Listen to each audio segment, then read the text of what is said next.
Randy in New York. Randy, what you got for us tonight? Hey, hi. Nice to hear from you both. So I want to talk about men's sexuality and in the context of this. I think there's and I'm a heterosexual male, but it might apply to other sexual orientations. But I feel that there's an expectations of what a man's sexual, sexual performance, sexual expression should be, and I'm just going to give you an example. So some time ago, I met this woman who was identified as bisexual. Nevertheless, she talked to herself she liked big penises or like big penises. Nevertheless, she said, I prefer women. And the reason she said that is that women are more willing to use like big dildos, and whereas men feel intimidated by them. That was the reason, Sure. not necessarily that inherently she preferred women. She just liked it. So this is part of my sexuality, and because she acknowledges that there's an average penis size, and that's that. So she's not expecting every man to be like 10 inches long. So she's fine with that, and so she enjoyed the use of sexual toys, and I did too, and I do too, and so we engaged. It was awesome. It was fantastic, and I had no issue with I was not jealous of the giant dildo she wanted to use. And I'm giving very specifics just because I'm not saying this is the only issue, but it's this is expectations that men there's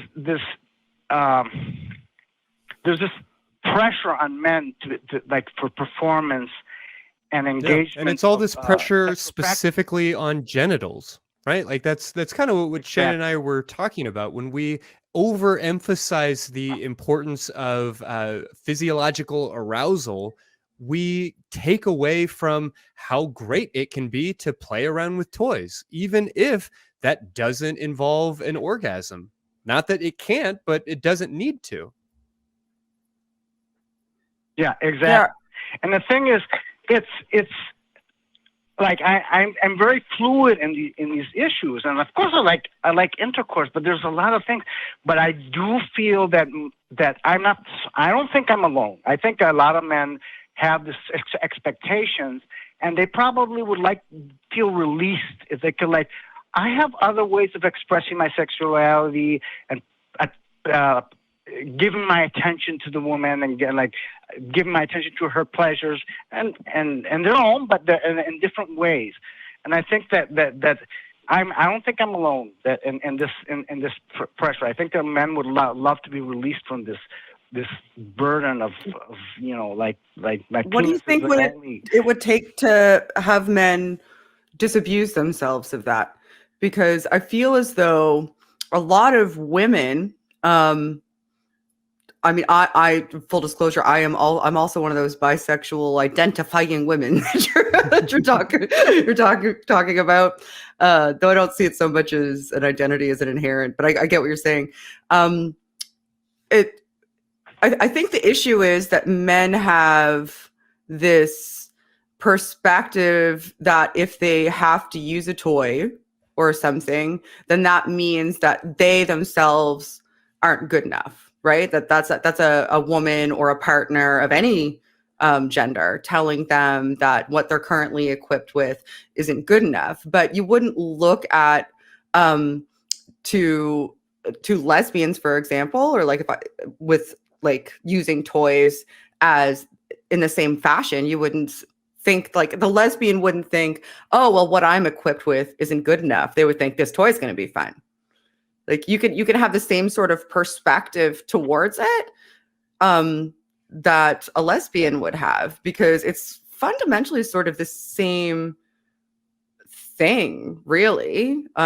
Just saying, hey, you know, this is something that I would enjoy. I enjoy deep penetration. This is a tool that we can use, or a toy that we can use to accomplish that. We're still having this experience together. And if you can like get it out of your head that that's your partner saying you're inadequate, and get it in your head that that's your partner saying this is a great experience that we can have together, and view it that way instead, then that would be so much better for everybody involved, I think, if you like get that out of the way. The hard part would be getting society to stop telling you that, to stop putting it in your head. And the best way to do that is to do what you're doing right now and have these public dialogues about it, so that people know that, you know, using toys is fine.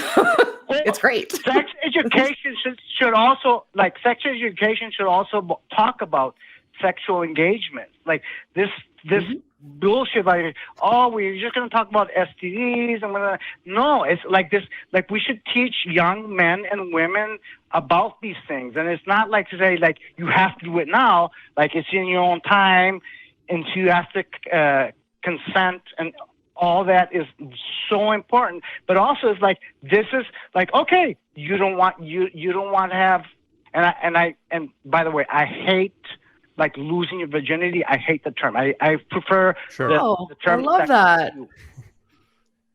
Yeah. Sexual debut is the best.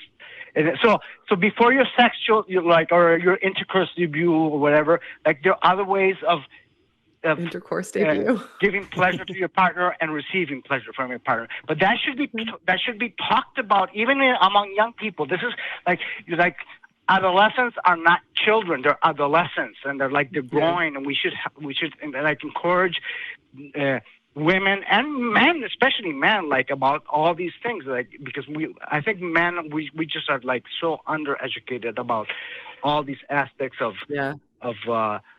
engaging with other women or men. You know. Yeah. No question. I think a lot of this conversation comes down to emphasizing pleasure over reproduction, which is also going to mean sort of deconsecrating the genitals. Not that the genitals aren't a major factor in pleasure, but our sexual vocabulary, our sexual repertoire, the menu just gets so much bigger when we stop obsessing over whether or not there is a penis that is going to have an orgasm in this sexual experience.